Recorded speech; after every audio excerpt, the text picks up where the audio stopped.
सो Gojo Satoru मारा जा चुका है और उसकी मौत का मातम हम सब ने मनाया। किसी ने रील्स बनाकर, किसी ने राइटर्स को गरियाकर और किसी ने एनिमे ओनली वालों को स्पॉइल कर। यार वो लोग शिबुया चैन से नहीं देख पा रहे। जुजुत्सु काइसेन की मांगा कम्युनिटी इतनी ज्यादा ह्यूज हो चुकी है अब तो। ये प्रॉब्लम फेमस ऑनगोइंग स्टोरीज के साथ रहती है। ये सारी चीजें अटैक ऑन टाइटन के साथ भी होती थी, वन पीस के साथ अभी भी होती है। काफी पहले ही सब मजा खराब कर देते हैं, ये मर गया वो मर गया, ये सारी चीजें कमेंट कर। तो सिर्फ ये कहना कि जुजुत्सु काइसेन का फैंडम इतना ज्यादा घटिया और बेकार है और यहाँ ही ये सारी चीजें होती हैं, ये आपके अंदर के फ्रस्ट्रेशन को दिखाता है। आई स्टिल रिमेंबर जब माई हीरो एकेडमिया में डाबी का रिवील हुआ था कि वो तोदरो की फैमिली का ही हिस्सा है, तब भी ये सारा आउटरीच हुआ था। और उस समय तो काफी कम लोग एमएचए के मांगा से कॉट अप भी थे, लेकिन फिर भी मांगा कम्युनिटी ने पूरी ट्विटर पे हल्ला मचाकर ये चीज बता दिया था, जो कि एक्चुअली 2 सीजन बाद आई। और जब ये चीज एनीमे में हुई, nobody cared। सो इसमें आपके पास बस 2 ऑप्शन बचते हैं, या तो इंटरनेट से डिस्कनेक्ट हो जाओ या तो फिर मांगा से कनेक्ट हो जाओ।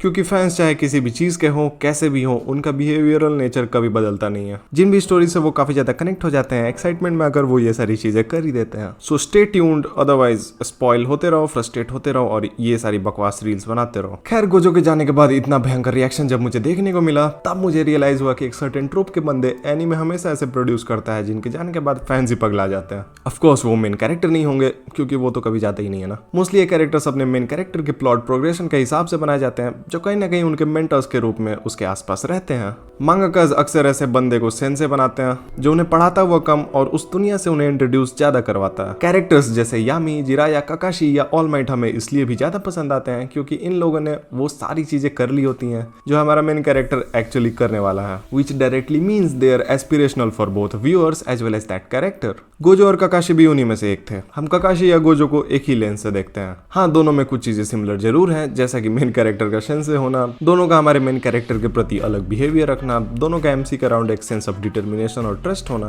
दोनों का नेसेसरीली स्ट्रांग होना। हालांकि काकाशी उतना ज्यादा पावरफुल नहीं था, लेकिन हम हमेशा से उसे उन ऊंचाइयों पे देखना चाहते थे। And Kishimoto understood that and we called DMS Kakashi as the fan service, जो आज भी स्ट्रॉन्गेस्ट के डिस्कशन का हिस्सा रहता है। लेकिन as per the topic that we love characters like Gojo and Kakashi, why is that? Simple, because they are lovable. दोनों ही कैरेक्टर्स में कॉम्प्लेक्सिटी और डेप्थ काफी ज्यादा है। Kakashi was born with silver spoon, उसके फादर व्हाइट फैंग पहले ही काफी ज्यादा फेमस थे और काकाशी की पोटेंशियल भी इमेंस थी। स्टिल बचपन से ही उसे लॉस झेलने की आदत पड़ गई थी। ही सिंपली लॉस्ट हिज फादर, और उनके मौत पे जो बदनामी हुई वो अलग। फिर ओबितो और एक रात में रीन, जो उसकी हाथों से मरी। बंदे को इस चीज से रात रात भर नींद नहीं आती थी, फिर भी काकाशी ने उस सिचुएशन से रिकवर किया और खुद को एक बेहतर इंसान बनाया, which shows how much depth he got over the time. Unlike Sasuke, जो हमेशा से अपने पास्ट के बर्डन को कैरी करता रहा और उन्हें खुद पर हावी होने दिया। इनफैक्ट जब उसे सारी असलियत पता चली, तब भी बंदा बेवकूफी कर रहा था, विलेज ऑफ हिडन लीफ के अगेंस्ट रोग बनकर। सिमिलरली गोजो का स्ट्रॉन्गेस्ट बनना उसकी खुद की विल नहीं थी, वो एक गिफ्टेड चाइल्ड था, जो एक अच्छी चीज हमेशा से नहीं है। उस पे दुनिया की जिम्मेदारी का थप्पा शुरू से लगा दिया गया। उसकी परवरिश अलग तरीके से हुई, उसे हमेशा बाकी उसे एबनॉर्मल लाइफ मिली जो सबको नहीं चाहिए होती।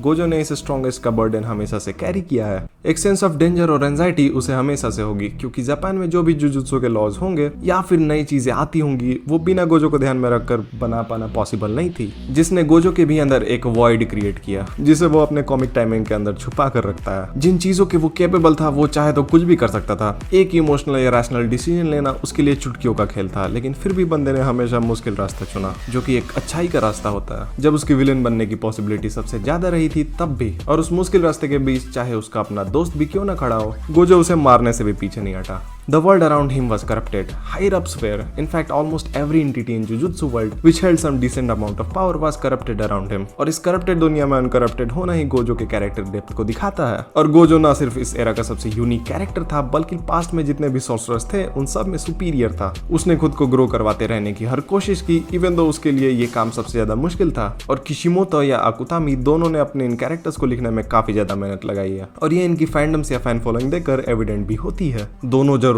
के हिसाब से कॉमेडिक है, और जब ये अपने मिशंस पे नहीं होते तब एबनॉर्मल वाली चीजें करते रहते हैं। हालांकि काकाशी अपने सारे मिशंस या स्टूडेंट्स को थोड़ा सीरियस लेता था, क्योंकि उसे सीखना और सिखाना दोनों आता था, विच इज अंडरस्टैंडेबल बिकॉज वो स्ट्रॉन्गेस्ट था। सो वीकलिंग से उसका रिलेट कर पाना पॉसिबल नहीं था। दोनों बंदे कैरेक्टर डिजाइन में भी काफी अट्रैक्टिव हैं, और ये भी उनकी ह्यूज पॉपुलैरिटी के सबसे बड़े रीजंस में से एक है। दोनों का फर्स्ट इंप्रेशन चाहे डायलॉग हो या अपीयरेंस काफी ज्यादा हैवी जाता है। दोनों की एबिलिटीज अपने अपने यूनिवर्स में काफी यूनिक है। काकाशी has mastered over 1000 jutsu. He can copy copy any jutsu. Plus she also has Sharingan जो कामुई परफॉर्म करने के कैपेबल है. वही गोजो 6 आइज और इन्फिनिटी के साथ पैदा होने वाला 400 साल में एक लौता बंदा था. आखिरी ऐसा बंदा काशिमो के टाइम एडो पीरियड से बिलोंग करता था और उसके पहले वालों को तो केंजाकू ही पेल देता था बचपन में. So he was really lucky and exceptional as well. दोनों के इतने ज्यादा पावरफुल और काम कैरेक्टर ट्रेट्स के बावजूद एक चीज जो हमेशा उन्हें हमसे रिलेटेबल बनाती है वो है उनका वल्नरेबल होना. काकाशी और गोजो दोनों ही इस चीज से इम्यून नहीं थे. इमोशनली उनके भी वीक पॉइंट्स थे और दोनों ही सीरीज में कई बार बैकफुट पे भी जाते हुए दिखाए गए हैं और फैंस को ये सारी चीजें काफी ज्यादा पसंद है. नारुतो की स्टोरी काकाशी के बिना पॉसिबल नहीं थी और जेजेके की